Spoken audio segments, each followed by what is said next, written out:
मुख्यमंत्री एकनाथ शिंदेंनी मराठा आरक्षणासाठी विशेष अधिवेशन घेणार असल्याची घोषणा केली आहे, तर विरोधकांनी विशेष अधिवेशन घेणं कायद्याने शक्य नसल्याचा दावा केला। त्यामुळे मराठा आरक्षणाचं काय होणार हा सवाल उपस्थित होतोय। पाहूयात याच संदर्भातला हा खास रिपोर्ट। मराठी आरक्षणासाठी विशेष अधिवेशनाची घोषणा। विशेष अधिवेशन घेणं कायद्याने अशक्य।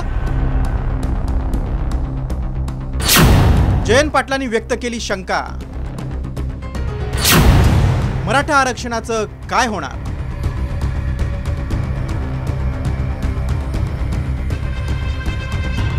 मुख्यमंत्री एकनाथ शिंदेंनी मराठा आरक्षणासाठी फेब्रुवारीत विशेष अधिवेशन घेण्याची घोषणा केली आहे। राज्य मागास आयोगाचा अहवाल आल्यानंतर मराठा आरक्षणाचा निर्णय घेतला जाणार आहे।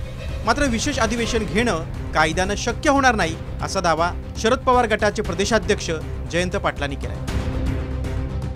राज्य मागास वर्ग आयोगाचा अहवाल आल्यानंतर फेब्रुवारीमध्ये विधिमंडळाचं विशेष अधिवेशन बोलवून आवश्यकतेनुसार मराठा समाजाला आरक्षण दिलं जाईल। 24 तारीख ही शेवटची तारीख आहे आणि त्याच्या आत निर्णय सरकारने घ्यावा। त्यामध्ये हे सरकार पूर्णपणे अपयशी ठरलेलं आहे। आता पुन्हा वेळ मागून घेण्यातला प्रकार झालेला आहे आणि विशेष अधिवेशन बोलवण्याचं गाजर दाखवण्यात आलेलं आहे। विशेष अधिवेशन जर निवडणुकीची आचारसंहिता घोषित झाली तर घेणं आणि धोरणात्मक निर्णय घेणं हे कायद्याने शक्य होणार नाही। आगामी निवडणुकांच्या दृष्टीने आचारसंहिता लागू झाल्यास विशेष अधिवेशन घेणं शक्य होणार नाही असं जयंत पाटलांनी म्हटलंय।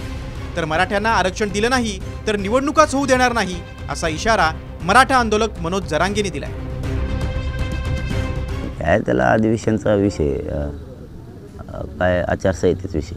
मराठ्याला आरक्षण नाही दिल्यावर निवडणुका तर झाल्या पाहिजे ना। तिथे आमचा विषय पुढचं पुढं बघू। परंतु आत्ता इथं 24 डिसेंबरच्या आत 100% मराठ्यांना आरक्षण मिळते, यात काही दुमत नाही। मला काय जे महत्त्वाचा प्रश्न आहे जे जिथपर्यंत जायला पाहिजे, जो माणूस त्याच्या कलाटणी देऊ शकतो तिथपर्यंत सांगितलेलं आहे। परंतु बघूयात, सांगूयात कोण ज्यांना सांगितलं त्यांनी का केलं नाही। समाजापुढे 23ला ठेवत आम्ही आणि केलं तरीही ठेवत। 23ला सगळंच दूध का दूध आणि पाणी का पाणी होणार आहे। जयंत पाटलांसोबतच ठाकरे गटानंही शिंदे सरकारवर टीकेची झोड उठवली आहे। फेब्रुवारीमध्ये या आरक्षणाबाबतीत विशेष अधिवेशन बोलवलं जाईल। आरक्षणावर काही ठोस निवेदन फेब्रुवारीपर्यंत हे सरकार जर न्यायालय आणि विधानसभा अध्यक्षांना चाड असेल घटनेची तर फेब्रुवारीपर्यंत सरकार टिकणार नाही। खरं तर मराठा आरक्षणावर गोलमोल भाषण मुख्यमंत्री महोदयांनी केलेलं आहे। कोणती ठोस भूमिका नाही, त्याला खोदा पहाड निकला चुवा असं म्हणता येईल। घोषणा केली, शिंदे समितीविषयी घोषणा केली, पण या शिंदे समितीला यांच्याच कॅबिनेटचे मंत्री छगन भुजबळ सातत्याने विरोध करतात। ही समिती बरखास्त करा म्हणतात। हे पहा, कुणबीच्या नोंदी सरकारने काही नवीन काही दिवे लावले असं म्हणता येणार नाही आणि जुन्या नोंदीच्या विषयी सरकारने सांगितलं की हे अलाउड करणार आहे। मला असं वाटतं याच्यात नवीन सरकारने कुणबीच्या विषयी काही केलेलंच नाहीये। तर आरक्षणाबाबत खोटं बोलल्यास उद्रेक होईल अशी चिंता वंचितचे नेते प्रकाश आंबेडकरांनी व्यक्त केली आहे। स्पेशल अधिवेशन घेतलं जाईल आणि त्या स्पेशल अधिवेशनमध्ये आम्ही असारा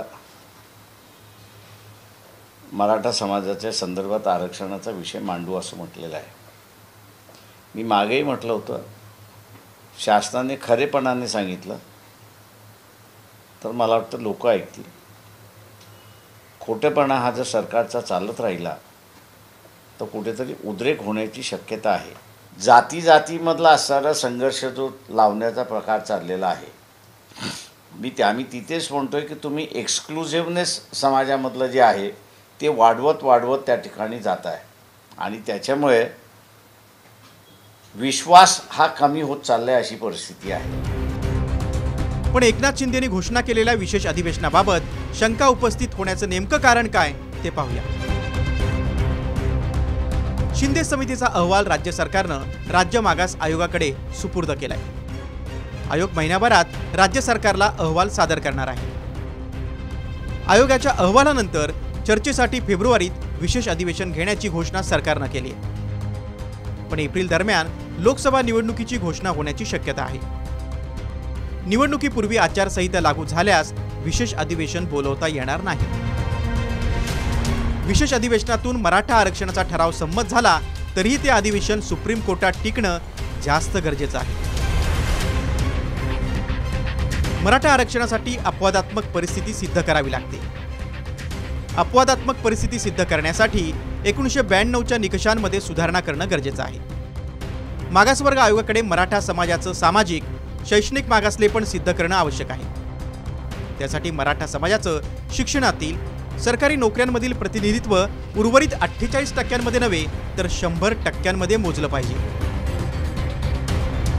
मुख्यमंत्री एकनाथ शिंदे कुणाच्याही आरक्षणाला धक्का न लावता मराठ्यांना आरक्षण देण्याचं वारंवार सांगतायत, पण घटनात्मक बदलांशिवाय आरक्षणाचा मार्ग मोकळा होणार नाही। त्यामुळे मुख्यमंत्री मराठ्यांना दिलेलं आश्वासन कसं पूर्ण करणार हे पाहणं महत्त्वाचं ठरणार आहे। ब्युरो रिपोर्ट, साम टीव्ही न्यूज।